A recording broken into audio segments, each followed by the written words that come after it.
Apakah saudara masih belajar tentang sholatul khauf? Sholat dalam keadaan kita tercekam, dalam keadaan kita terancam, dalam keadaan rasa takut kita ketika kita sedang berperang? Atau jangan-jangan sholat khauf ini sudah tidak dipelajari lagi oleh umat Islam dari kitab-kitab fikih mereka, sudah hilang dari ingatan kita. Bahkan barat dan antek-anteknya bersemangat untuk menghapus ajaran jihad dari kurikulum umat Islam. Padahal ada satu ayat yang penting untuk kita renungi. Di surat An-Nisa ayat 102, Allah subhanahu wa ta'ala berfirman, wa idza kunta fihim fa aqamta lahumus salata faltaqum ta'ifatun minhum ma'ak wal ya'khudhu aslihatahum fa idza sajadu falyakunu min waraikum wal ta'ti ta'ifatun ukhra lam yusallu falyusallu ma'aka wal ya'khudhu hidrahum wa aslihatahum waddal ladzina kafaru law taghfuluna an aslihatikum wa amtiatikum fayamiluna alaikum mailatan wahidah. 2 kali 3 kali Allah menyebut senjata di dalam ayat ini. Islam memang agama rahmah, agama kasih sayang, betul. Tapi kasih sayang Islam harus dijaga dan dibela dengan ketegasan. Bukan agama kasih sayang yang menyerahkan pipi kanan kita untuk ditampar pipi sebelah kiri kita.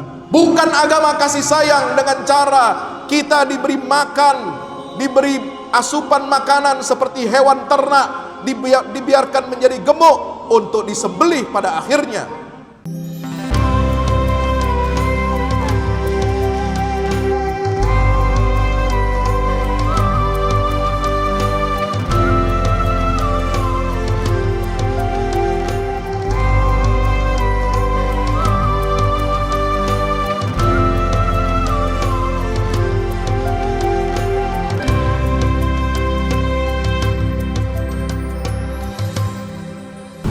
Assalamualaikum warahmatullahi wabarakatuh. Innal hamdalillah nahmaduhu wa nasta'inuhu wa nastaghfiruhu wa nastahdihi wa na'udzu billahi min shururi anfusina wa min sayyiati a'malina. Innahu may yahdihillahu fala mudilla lahu wa may yudlil fala hadiya lahu. Ashhadu an la ilaha illallah wahdahu la syarika lah wa ashhadu anna sayyidana wa nabiyyana wa syafi'ana wa maulana Muhammadan abduhu wa rasuluhu la nabiyya ba'da. Allahumma salli wa sallim wa barik alaihi wa ala alihi wa ashabihi wa man sara ala hadyihi ila yaumil qiyamah. Ibadallah, usi nafsi wa iyyakum bitaqwallah.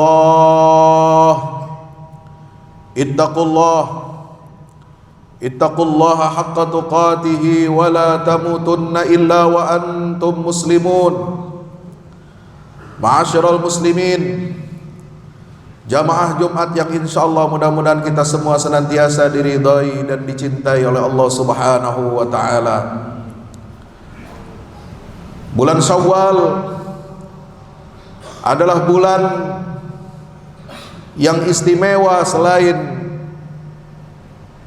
setelah kita melaksanakan ibadah di bulan suci Ramadan.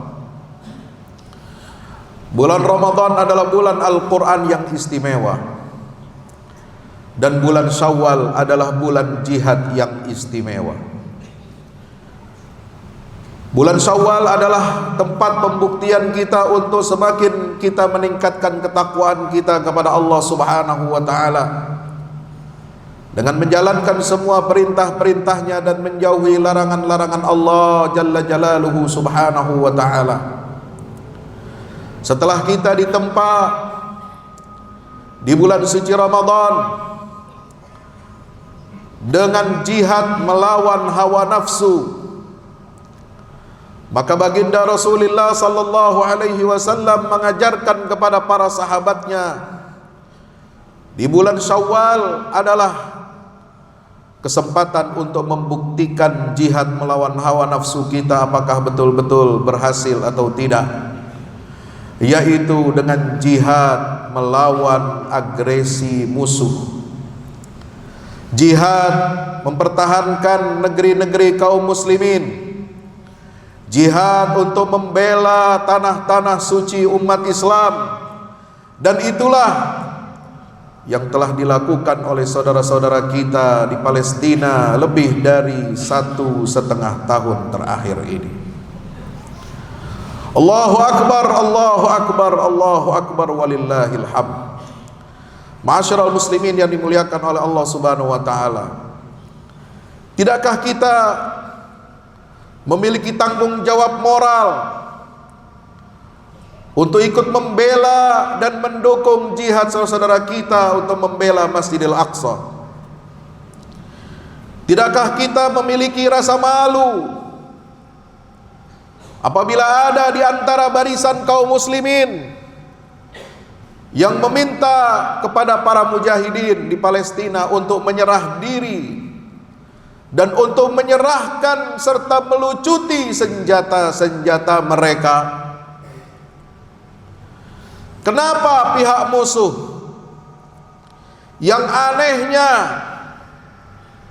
dimediatori oleh negara-negara Arab Muslim yang seharusnya menjadi garda terdepan untuk membela kepentingan jihad fisabilillah untuk melawan agresi Zionis Israel, kenapa pihak musuh melalui mediatornya mereka berusaha kuat menekan para pejuang Palestina bahwa syarat terjadinya gencatan senjata yang akan berlangsung dan syarat rakyat Palestina akan diberikan bantuan kemanusiaan, diberikan sandang, pangan dan papan, syaratnya adalah para pejuang itu harus melucuti senjata-senjata mereka. Saudaraku yang dirahmati Allah, 1,5 tahun ini telah terbukti bahwa senjata perlawanan Palestina telah berhasil, ini secara statistik, telah berhasil menghancurkan 962 tank Mirkava yang terkenal sebagai tank yang terkuat di dunia.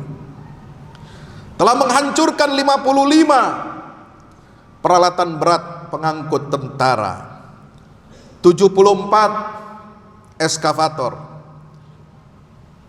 14 jeep militer. Senjata perlawanan ini pula yang telah berhasil menewaskan lebih dari 6.000 tentara Zionis dan 15.000 lainnya luka-luka berat. Senjata perlawanan Palestina inilah yang telah menyebabkan mereka, pihak musuh, mengalami kerugian besar karena harus menanggung ongkos perang. Mereka telah merugi 67,6 miliar dolar. Kerugian perharinya mencapai 644 juta dolar. Dan mereka, negara Zionis ini, sedang sakaratul maut karena menghadapi anggaran yang berat secara militer. Mereka mengalami defisit anggaran sebesar 37,7 miliar dolar. Belum lagi mereka harus mengorek lebih dalam lagi merogoh kocek mereka dengan tambahan anggaran militer mereka. Selama 1,5 tahun ini anggaran militer mereka ditambah menjadi 74 miliar dolar. Belum lagi terjadi penyusutan ekonomi, menurunnya daya beli, menurunnya investasi asing, menurunnya ekspor impor yang dilaksanakan oleh negara Zionis Israel ini. Saudaraku yang dirahmati Allah Subhanahu wa taala, belum lagi di sektor pekerjaan, konstruksi dan perusahaan serta jasa banyak mengalami tekanan berat di dalam negeri Yahudi Zionis ini. 60.000 perusahaan yang sekarang mereka tidak lagi bisa beroperasi. 360.000 tentara cadangan yang mereka tidak mau ingin bertempur di medan tempur di Gaza. 17.000 pekerja asing keluar dari negara Yahudi, dan 50% proyek infrastruktur di negeri Zionis ini terpaksa dihentikan hanya untuk menanggung biaya perang. Saudaraku yang dirahmati Allah Subhanahu wa taala, pertanyaan yang harus kita tanya lebih jauh,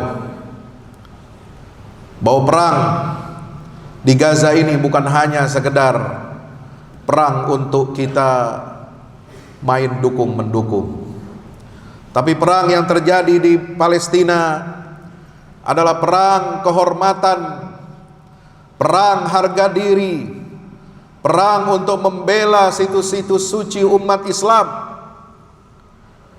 Dalam satu hari terakhir, ketika perayaan Paskah Yahudi, lebih dari 2.558 ekor Yahudi kera ini masuk ke dalam area komplek Masjidil Aqsa.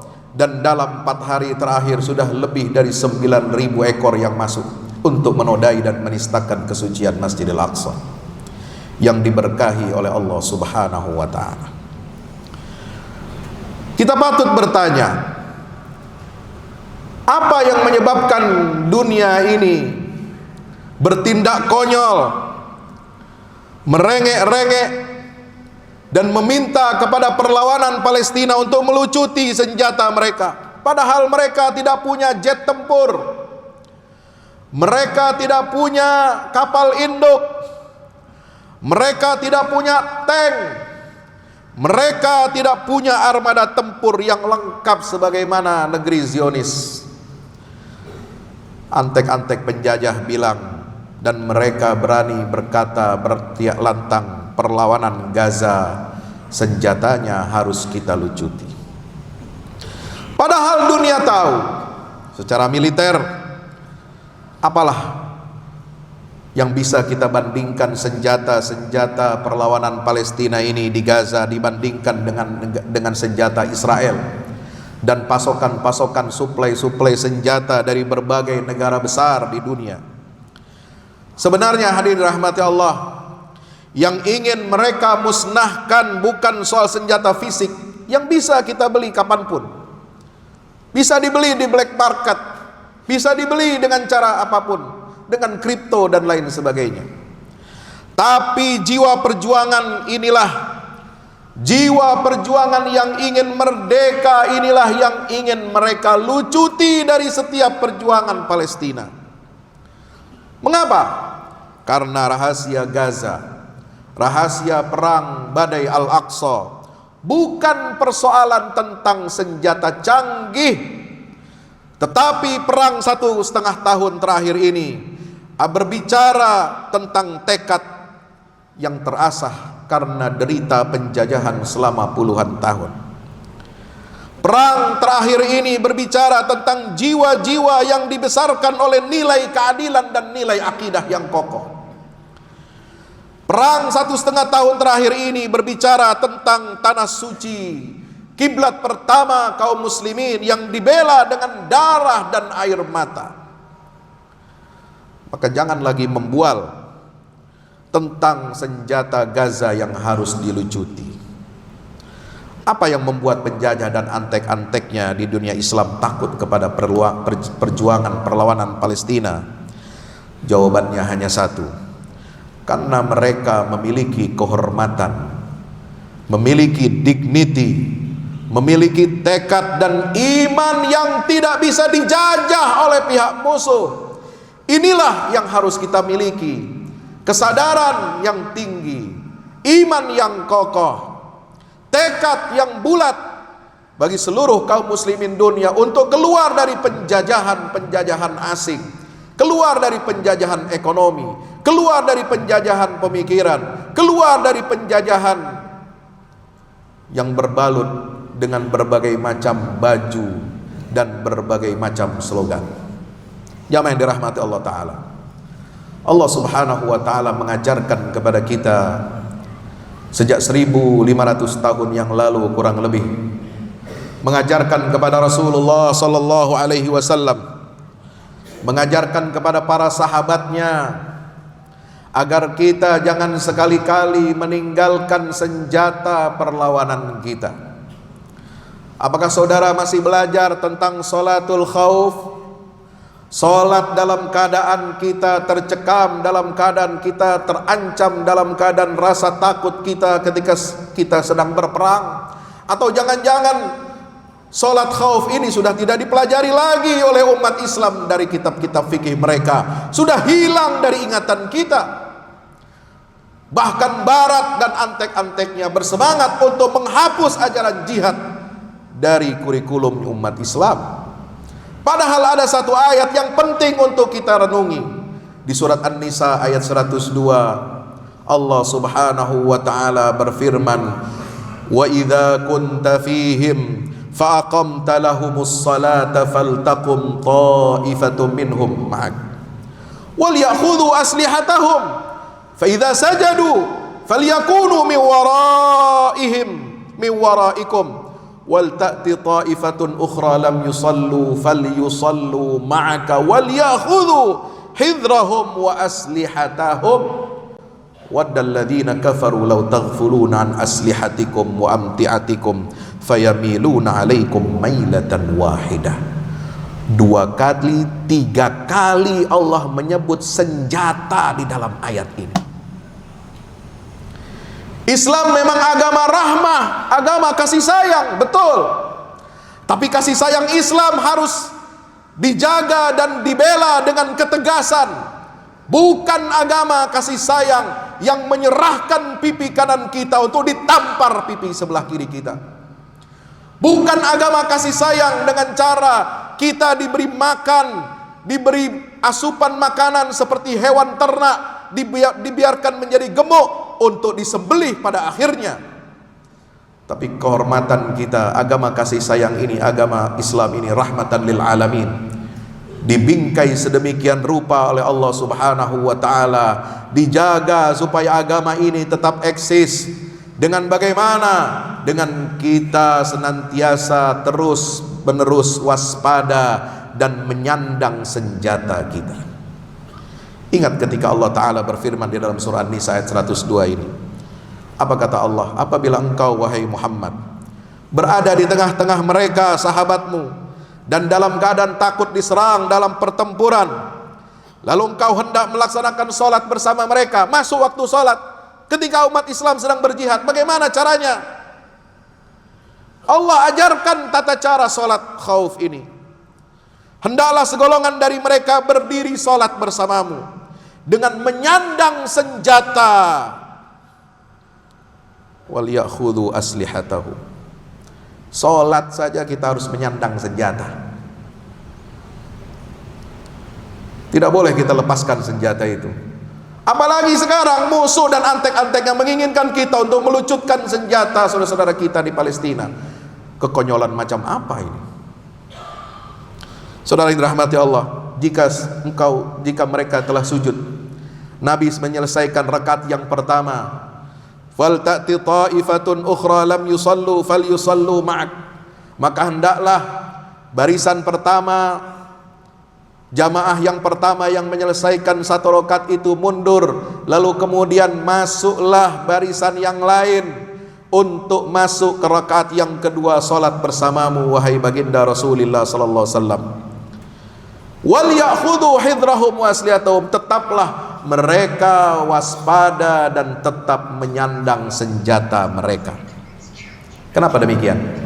Waddal ladzina kafaru law taghfuluna an aslihatikum, karena orang-orang kafir ingin, coba, ayat ini sudah berbicara turun 1500 tahun lalu dan sekarang relevan ketika kita berbicara tentang bagaimana bangsa yang terjajah harus membela diri, membela kehormatannya, membela tanah airnya, membela situs-situs sucinya. Islam mengajarkan bahwa kita harus punya kekuatan. Kekuatan itu tidak boleh tanggal, tidak boleh dilepaskan, tidak boleh dilucuti dari tangan-tangan pejuangnya. wal yakhudhu hidrahum wa aslihatahum. Kenapa? Karena orang-orang kafir itu ingin agar kamu lalai, agar kamu lengah terhadap senjata dan harta bendamu, lalu mereka menyerbu kamu secara tiba-tiba. Sejarah mengajarkan kepada kita semua, tidak usah jauh-jauh. Di abad modern, tahun 1982, ketika pejuang-pejuang organisasi pembebasan Palestina PLO yang dipimpin oleh Yasser Arafat dipaksa oleh negara-negara besar dunia untuk keluar dari Lebanon. Markas besar PLO dulu ada di Lebanon sejak tahun 67 sampai 82. Tetapi kemudian Israel masuk merangsak menjajah Lebanon, masuk sampai ke ibu kota Beirut, membombardir Beirut luar biasa, sehingga menyebabkan terjadi perang saudara di Lebanon ini bertahun-tahun lamanya. Sehingga untuk menyelesaikan konflik di Lebanon ini, maka syaratnya PLO harus melucuti senjata mereka, dan mereka keluar dari Lebanon menuju Tunisia, satu-satunya negara Arab yang mau menampung perjuangan Palestina pada saat itu. Apa yang terjadi?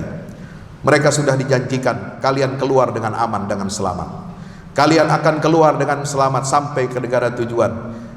Masalah pengungsi yang ada di Lebanon kami akan lindungi, dijamin oleh hukum internasional. Israel tidak akan bisa dan tidak akan berani untuk menyentuh pengungsi-pengungsi Palestina yang pro terhadap perjuangan PLO. Tapi apa yang terjadi? Sebelum ribuan anggota PLO sampai ke negeri Tunis, sebelum kapal mereka bersandar ke negeri Tunis, mereka Zionis Israel telah membantai lebih dari 5.000 pengungsi Palestina yang ada di Lebanon dalam peristiwa kelam yang bernama Sabra Shatina. Ukraina tahun 94 punya senjata nuklir, tapi kemudian dipaksa untuk melucuti senjata nuklirnya, dan apa yang terjadi hari ini? Negara itu hancur berantakan karena tidak memiliki pertahanan.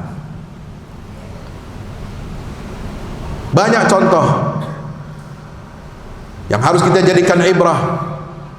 Demikian pula halnya Taliban. Syarat Amerika,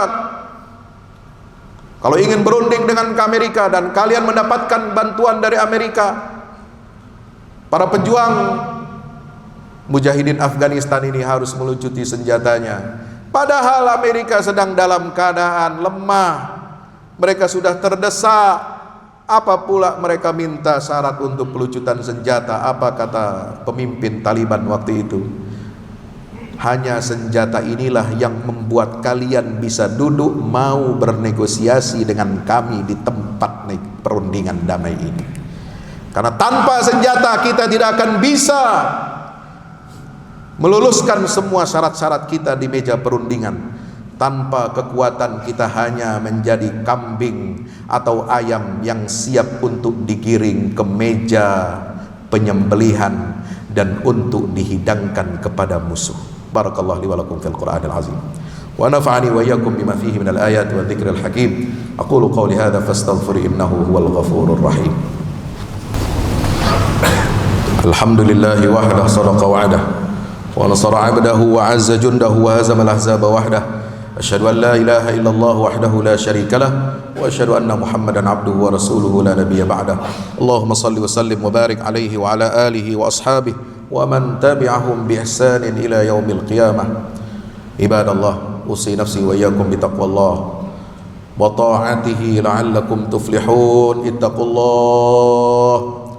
Ittaqullah haqqa tuqatih wa la tamutunna illa wa antum muslimun. Ya'lamu أن الله أمركم بأمر بدا فيه بنفسه وثنى بملائكة المسبحة بقدسه فقال تعالى إن الله وملائكته يصلون على النبي يا أيها الذين آمنوا صلوا عليه وسلموا تسليما اللهم صل وسلم وبارك على نبينا محمد وعلى آله وأصحابه ومن تبعهم بإحسان إلى يوم الدين اللهم اغفر للمسلمين والمسلمات والمؤمنين والمؤمنات الأحياء منهم والأموات إنك سميع قريب مجيب الدعوات اللهم انصر الإسلام وأعز المسلمين وأعل بفضلك كلمة الحق إلى يوم الدين اللهم انصر من نصر الدين واخذل من خذل المسلمين اللهم منزل الكتاب مجري السحاب سريع الحساب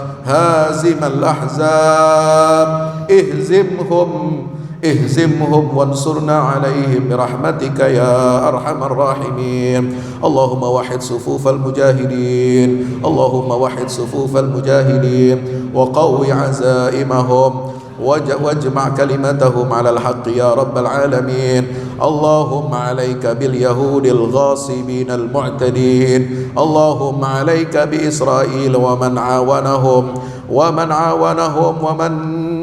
ومن جعل نفسه عملاء لهم برحمتك يا أرحم الراحمين اللهم اهزمهم اللهم زلزلهم اللهم شتت جمعهم وفرق جمعهم برحمتك يا أرحم الراحمين ودمرهم تدميرا واجعل تدبيرهم في تدميرهم برحمتك يا أكرم الأكرمين وصلى الله على نبينا محمد وعلى آله وصحبه وسلم سبحان ربك رب العزة عما يصفون وسلام على المرسلين والحمد لله رب العالمين.